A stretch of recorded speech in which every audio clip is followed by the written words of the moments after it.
আজকে চলে এসেছি, দেখো আমাদের মোটা শিবতলায়। দেখতেই পাচ্ছ বাবা মহাদেবকে তোমাদেরকে দেখাই। দেখতেই পাচ্ছ, ওই দেখো, দেখতে পাচ্ছ, এটা আমাদের অনেক দিনের পুরনো বাবা মহাদেব, আজকের নয়।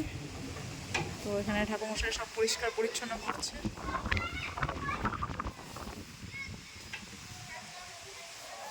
ঠিক আছে, যেদিন 180 মন্দির যাবো সেদিনও তোমাদেরকে দেখাবো। তো তোমরা দেখতে পাচ্ছ ঠাকুরমশাই পরিষ্কার। আপনি রোজ পরিষ্কার করেন ঠাকুরমশাই? প্রত্যেক দিন আপনাকে করতে হয় না? বাহ, এখানেই থাকেন আপনি? এখানেই থাকেন উনি, পরিষ্কার পরিচ্ছন্ন করেন, দেখতে পাচ্ছ। মানে উনি সত্যি করে খুব মহান কাজ করছেন, ভীষণ ভালো লাগছে দেখে। আর আমাদের বাড়ি তো এখানেই, বেশি দূরে নয়, জাস্ট আমার বাড়ি 10 মিনিট এখান থেকে। তো আমারও ভীষণ ভালো লাগছে। তোমাদের দাদা ভাই, আমার মেয়ে সব দাঁড়িয়ে আছে। আমরা এসেছি আজকে মন্ডলে, এই রাস্তা দিয়ে ফিরছিলাম, ভাবলাম একটু বাবা মহাদেবের কাছে চলে আসি। ওই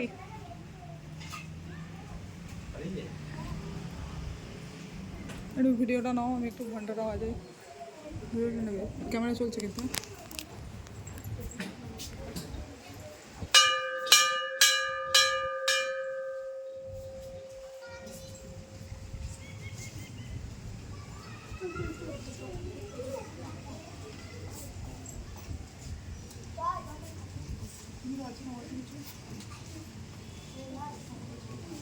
দাঁড়ানো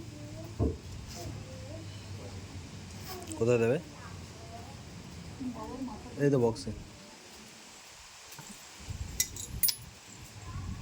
না না,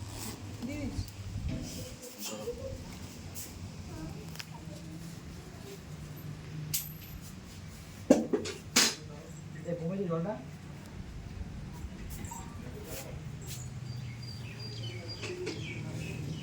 ছোট ষাঁড়কে দেখতেই পাচ্ছ তোমরা, দেখো কত সুন্দর লাগছে। ছোটো করে একটা ভিডিও বানিয়ে নিলাম। যদি তোমাদের ভিডিওটা ভালো লেগে থাকে অবশ্যই ভিডিওটা শেয়ার করে দিও, লাইক করে দিও, কমেন্ট করে দিও। আর যারা এখনও সাবস্ক্রাইব করনি তারা প্লিজ সাবস্ক্রাইব করে দিও, পাশে থেকো। তো বাবা বর্ধমানেশ্বর, যদি কখনও যারা যারা এখনও পর্যন্ত এসে পৌঁছাওনি এই জায়গায়, অবশ্যই চলে এসো। তো এখানে তো বিশাল ধুমধামে পুজো হয়। ঠিক আছে, আমার তো ভীষণ ভালো লাগছে এখানে এসে, মন প্রাণ জুড়িয়ে গেল। শরীরটা খুব একটা ভালো নেই, কিন্তু তার সত্ত্বেও ভাবলাম যে না, একবার দেখা করেই যাই। তো চলে আসলাম। এই হচ্ছে চারদিকের এরিয়া, চারদিকে কত সুন্দর সুন্দর বাড়ি ঘর দুয়ার হয়ে গেছে, দেখতে পাচ্ছ।